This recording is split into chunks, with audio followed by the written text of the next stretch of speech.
Civil score क्या है? क्या आप लोगों को पता है कि सिविल स्कोर क्या होता है? अगर नहीं तो ये वीडियो आप लोगों के लिए है। आज मैं आप लोगों को इस वीडियो के अंदर बताने वाला हूँ कि सिविल स्कोर कैसे जनरेट होता है। अगर आप किसी कंपनी से लोन लेते हैं और उसको चुकाते हैं या नहीं चुकाते हैं तो क्या इफेक्ट पड़ता है आपके सिविल पर। वीडियो के लास्ट तक बने रहें और वीडियो को पूरा देखें। नमस्कार दोस्तों, मेरा नाम संदीप बोध है। स्वागत करता हूं मैं आप सभी का मेरे इस यूट्यूब चैनल पे। और लास्ट में मैं आपको एक छोटी सी टिप्स देने वाला हूं जिससे कि आप अपना सिविल स्कोर अपग्रेड कर सकते हैं, यानी कि बढ़ा सकते हैं। तो वीडियो को लास्ट तक जरूर देखें।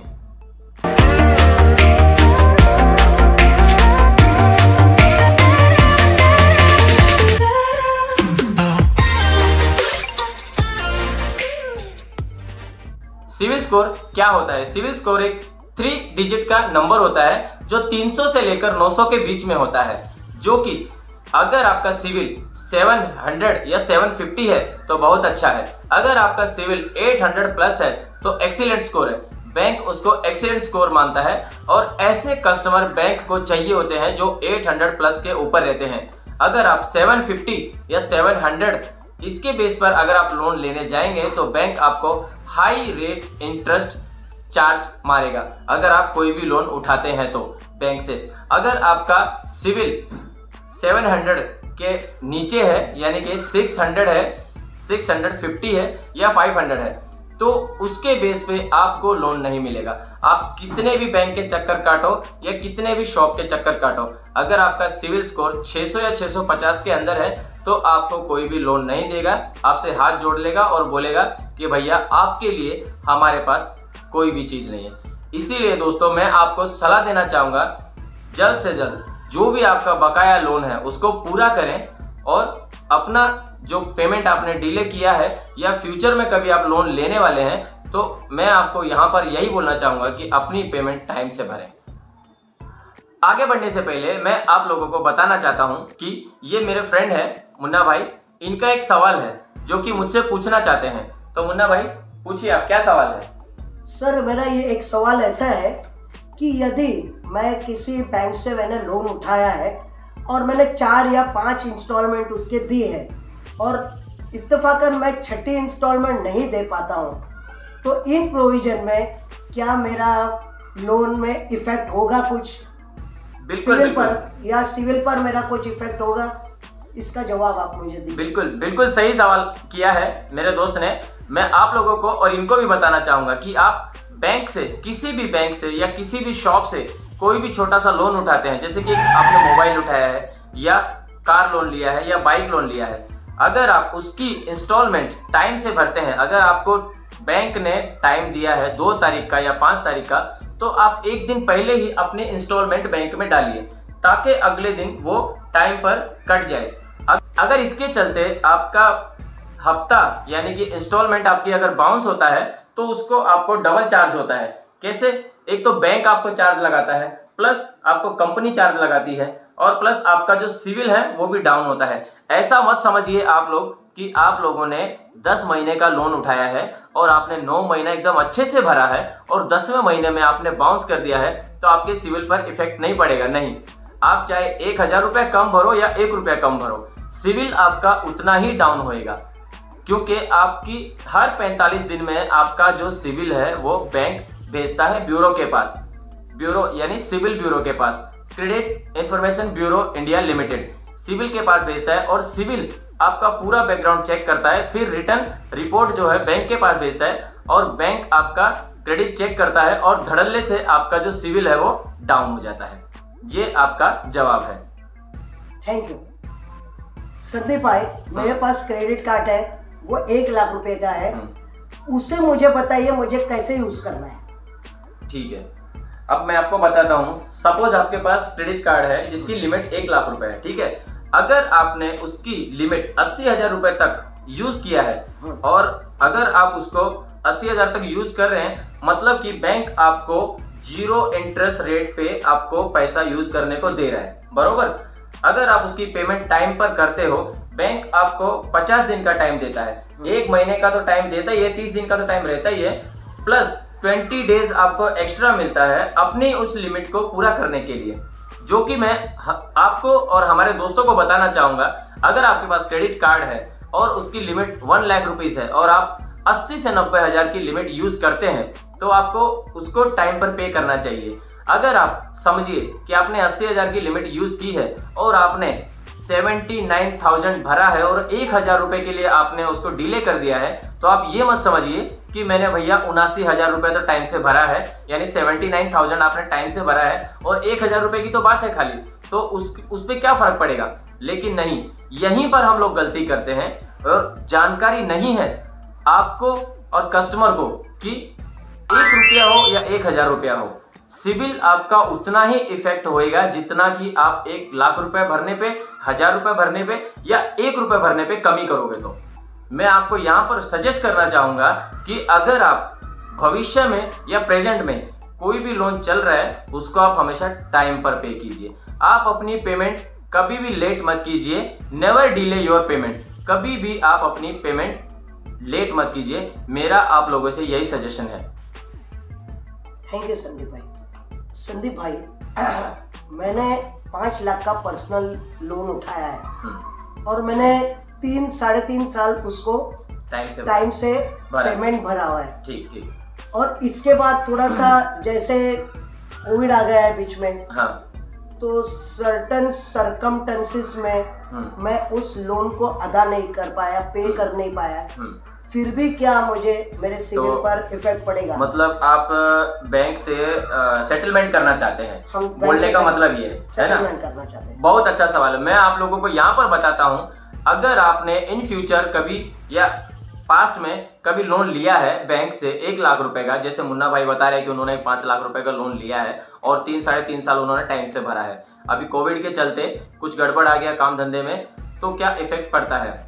अगर आप बैंक से पैसा उठाते हैं और उसको टाइम से भरते हैं, किसी कारण के चलते अगर आप उसको डिले करते हैं या फिर नहीं भर पाते हैं, तो भी आपके सिविल पर इफेक्ट पड़ता है। कैसे इफेक्ट पड़ता है? क्योंकि अगर आप बैंक को बोलेंगे कि भैया मेरे पास पैसा नहीं है, मैं नहीं भर पाता हूं, तो बैंक आपके सामने ऑप्शन रखता है कि आप सेटलमेंट कर लो।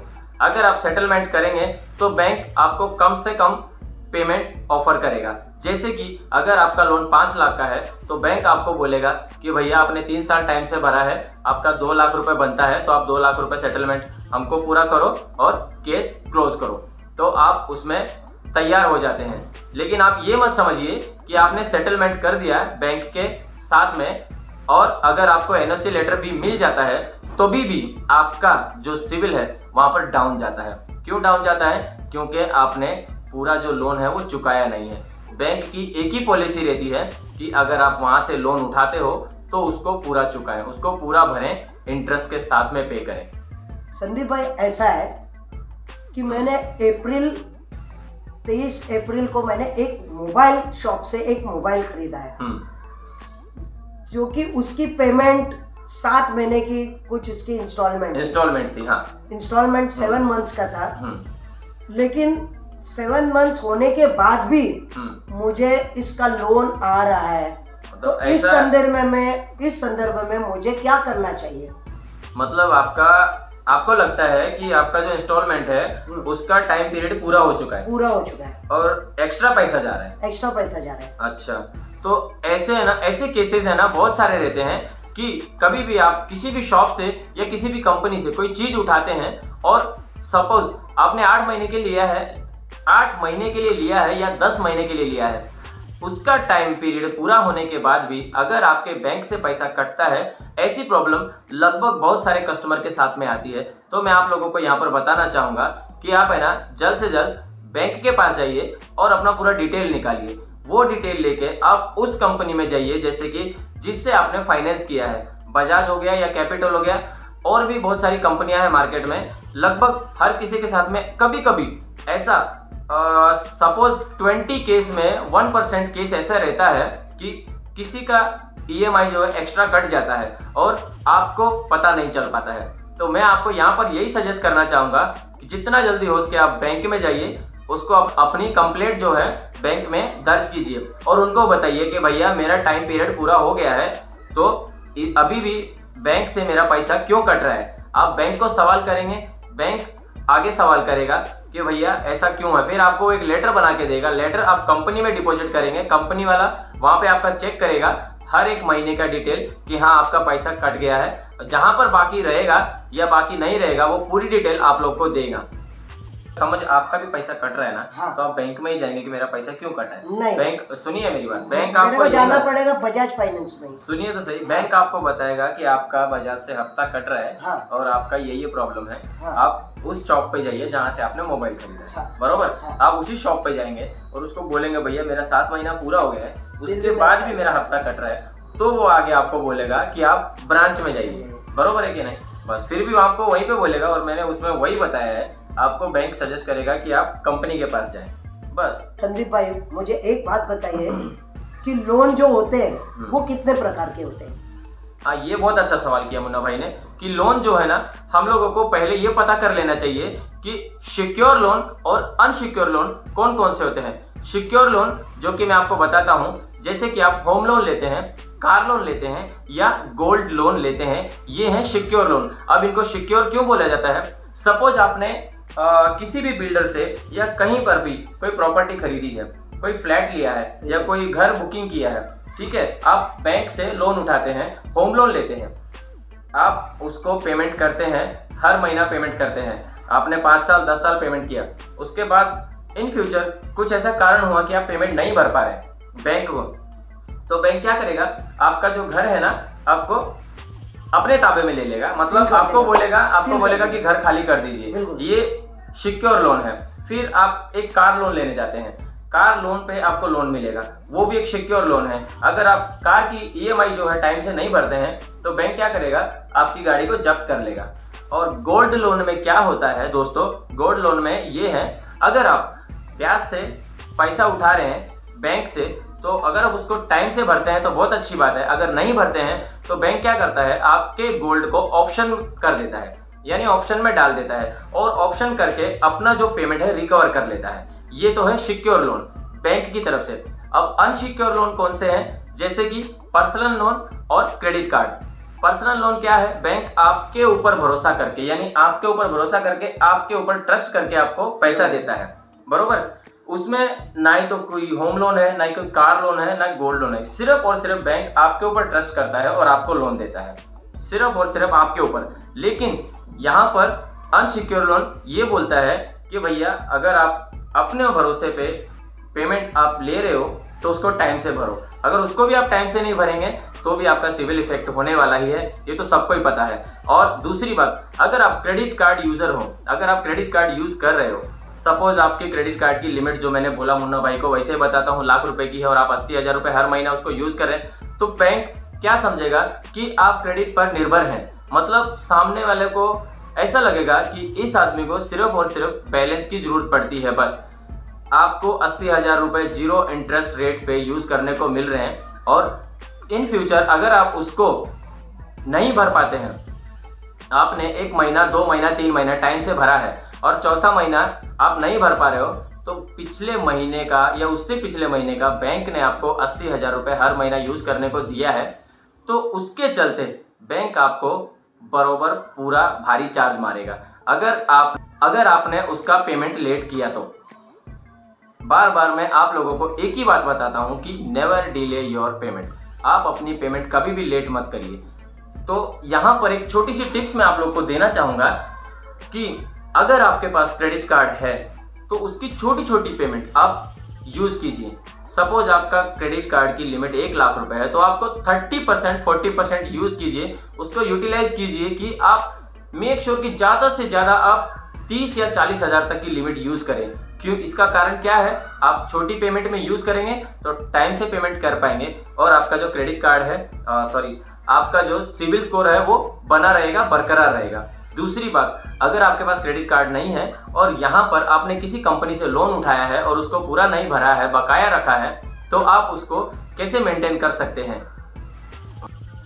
तो यहाँ पर मैं आप लोगों को एक छोटी सी टिप्स देना चाहूँगा। अगर आपके पास क्रेडिट कार्ड नहीं है तो आप किसी भी छोटे बैंक में जाएं और अपना बैंक अकाउंट ओपन करें। वहाँ पर आप 25 से 30 हज़ार की एफडी करवाएं और उसके बेस पर आप एक छोटा सा क्रेडिट कार्ड बैंक से लीजिए। उसकी लिमिट आप छोटी छोटी पेमेंट यूज करिए। जैसे कि आपकी लिमिट अभी 30,000 रुपए की है क्रेडिट कार्ड की, तो आप उसको 5,000, 10,000, 15,000 बस, इससे ज्यादा आप यूज मत करिए।